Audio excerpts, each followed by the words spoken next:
আসসালামু আলাইকুম। গিয়েছিলাম বাসতল বাজারে একটু বাজার করার জন্য। এখানে নানান রঙের মাছ, দেখেন অনেক মাছ উঠেছে। মাছগুলো দেখতে অনেক ভালো লাগতেছে। সেই সাথে সবচেয়ে বেশি ভালো লাগতেছে এখানে দেশি মাছগুলা অনেক অনেক অনেক দেশি মাছ উঠেছে।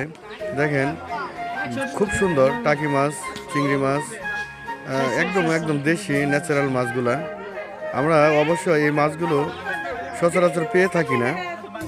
আমরা যারা বিভিন্ন জায়গায় বসবাস করি, বিশেষ করে শহর এলাকায় এই মাছ কখনোই পাবেন না। একদম ন্যাচারাল দেশি মাছ। আর দেশি মাছ যদি কিনতে চান তাহলে অবশ্যই চলে আসেন কোথায়? বাসতল বাজার। যেটা প্রতিদিন প্রতি সপ্তাহে শুক্রবার দিন হাট বসে। আপনারা সকলে চলে আসবেন কোথায়?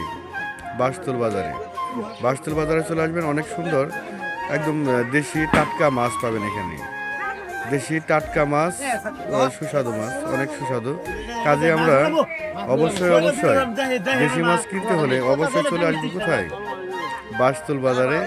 বাসতল বাজারে অনেক সুন্দর মাছ সবার